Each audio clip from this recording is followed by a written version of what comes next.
Horror, anger, disbelief, that is a fair, by no means comprehensive summary of reactions on Capitol Hill to the death of Charlie Kirk. Earlier today, I spoke with Republican Senator John Curtis about that shooting, which occurred in his home state of Utah. Here's that conversation. Senator, some in my audience may know, but many don't, that before you got involved in Washington-based politics, you were the mayor of Provo, Utah, just south of Orem. Best as you can tell, how is your community doing in the aftermath of this horrific murder?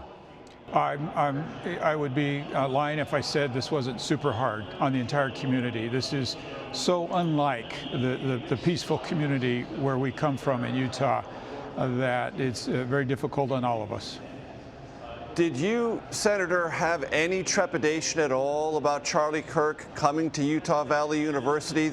He had talked to Senator Mike Lee, your colleague, on a podcast that there were some petitions, some opposition to his arrival. Did you have any notion, did anyone there have any idea that this was not a safe place for this event? If anybody had asked me, I would have said, go, you will be perfectly fine. Senator Lee and I have been in and out on that campus. We've both spoken there more times than we can count or remember. We're in and out in that community, inside, outside, and it has always felt very, very safe to us. Senator, how well did you know Charlie Kirk, or if not that well, how familiar were you with his political movement? Well, I think it'd be hard to live in America and not be familiar with his movement, the enthusiasm. Interestingly, that area right there is one of the youngest areas in the entire United States. When I represented it in the House, it was the youngest congressional district in the United States. The hospital just a few miles away is the highest birth rate per capita hospital. And so it's not unusual for the youth there to be very excited and to be very passionate and very involved in issues. And this is a question that a lot of people in Washington are asking themselves. How do you feel with your own personal security? Are there conversations within the leadership or the Senate infrastructure broadly about changes that need to be made or different thought patterns that need to be pursued in order to prevent any one single member of the Senate falling victim to any kind of act of violence? I think it's fair to say we're having those conversations. I had one with one of my colleagues walking over to the Senate floor today. The problem is I don't see a solution, right? There's 100 of us, 435 in the House. We're all over the United States, in and out of busy places, on airplanes, on trains, in parades. I don't want to say it's an occupational hazard, but in many ways, I just don't know how you solve this. And the alternative is also not acceptable, which is that we stay away from people. We need to be with people. We need to be where people are. But I do think we need to figure out, I'm not going to lie, I'm going to think twice next time I'm in the major parade just a few blocks away, right? I think all of us are going to be rethinking some things, and I hope we come up with a way that allows us to stay very, very connected to those we represent.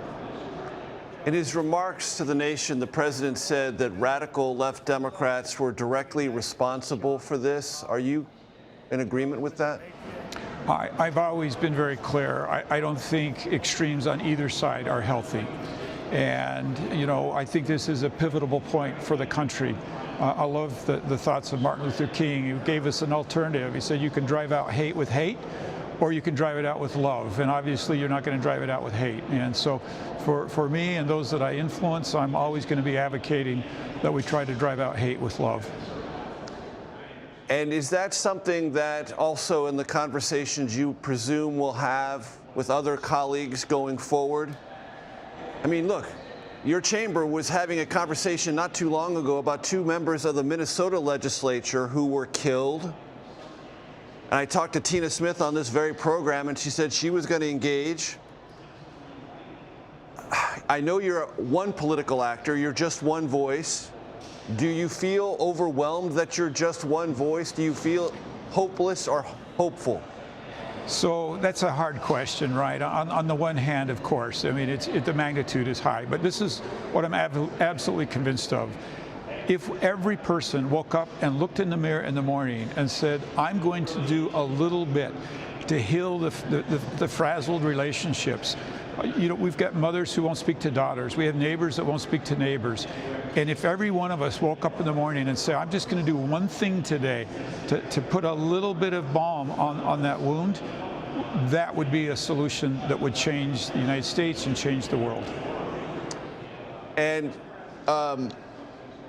does that begin, Senator Curtis, with rhetoric from leaders in the political space, or is it more important that it begin, as you just indicated, with individuals who think about politics but are not in the arena?